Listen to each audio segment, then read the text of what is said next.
Bonjour Juliette et Margot.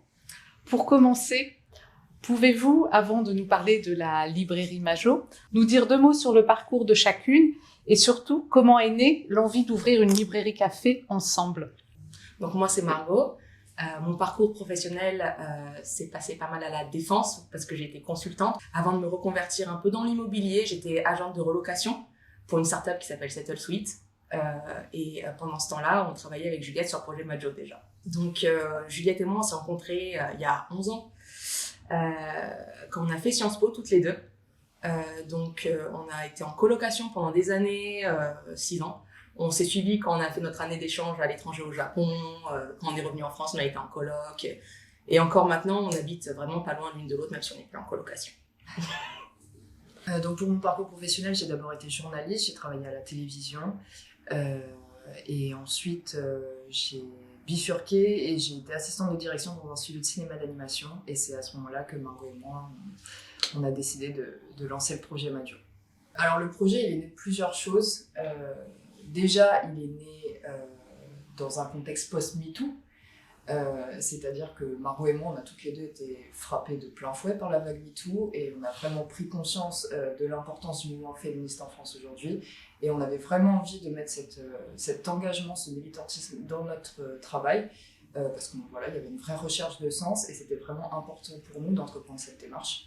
On s'est toutes les deux rendu compte, comme beaucoup de personnes, qu'on n'était pas forcément satisfaites dans nos métiers respectifs, épanouis et qu'on avait besoin de réinjecter du sens dans ce qu'on faisait. Et en fait, nos réflexions mutuelles autour du mouvement féministe et de cette recherche de sens dans le travail nous a amenés, avec un peu d'amour du livre saupoudré par-dessus tout ça, à parler ouais. Un jour au téléphone, toutes les deux.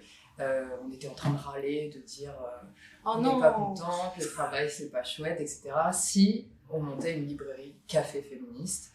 Et là, oui, en fait, j'ai regardé les chiffres, j'ai commencé à travailler sur un business plan et je l'ai rappelé en disant en fait, il y a un truc. Il y a vraiment un truc. Et puis c'était parti, quoi. C'était parti. Vous l'avez un peu traité, mais on va quand même revenir dessus.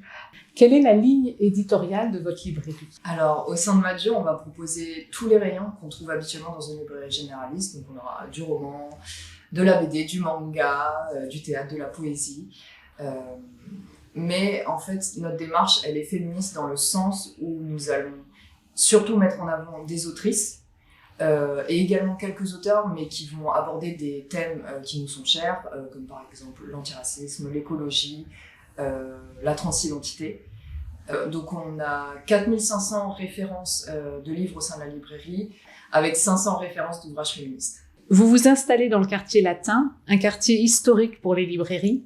Comment pressentez-vous l'accueil des clients et quel type de clientèle espérez-vous? Non, on s'est implanté dans le 5e, notamment parce que c'est un quartier, effectivement, comme vous l'avez dit, historique. Il y a une effervescence autour du livre qui est assez importante dans ce quartier.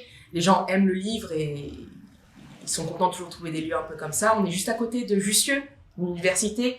On a une école primaire, si je ne m'abuse, un peu plus loin dans la rue aussi.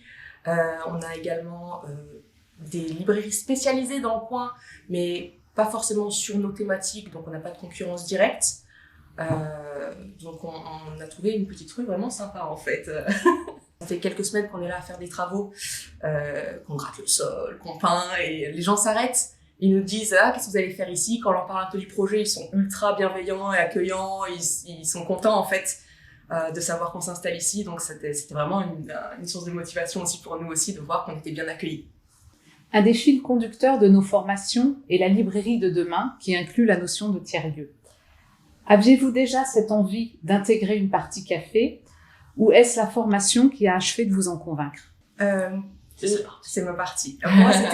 Moi, c'était de cœur. Je voulais faire une librairie café, salon thé, parce que j'adore le thé. Pour moi, boire son petit thé avec un livre, c'est le meilleur combo. Donc, quand on a lancé l'idée de la librairie, je me suis dit, il faut absolument qu'on ait une offre boisson chaude, peut-être même petite pâtisserie, parce que c'est vraiment cocooning, c'est bien, on sent bien, en fait, tout simplement. Donc, c'était pour moi pensable uniquement comme ça. Et on est directement, dès l'entrée, on voulait faire une librairie café, en fait. Qu'est-ce qu'une librairie comme la vôtre peut apporter à l'époque et venir combler comme attente? Je pense qu'il y a eu une véritable prise de conscience depuis la vague MeToo, une véritable prise de conscience autour des sujets féministes.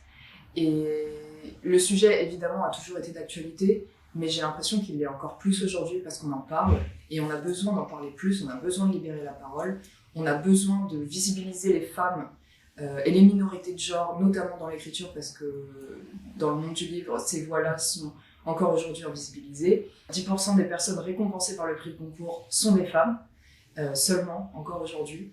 Et on a vraiment eu envie de créer un lieu bienveillant autour de ces sujets-là, parce que c'est une démarche importante, c'est une démarche nécessaire, on a besoin d'entendre ces voix-là, et on aura toujours besoin de les entendre, et on espère que ce sujet, aujourd'hui peut-être consigné dans une sphère militante, sera plus tard le sujet de tout le monde, et que ça deviendra un sujet banal.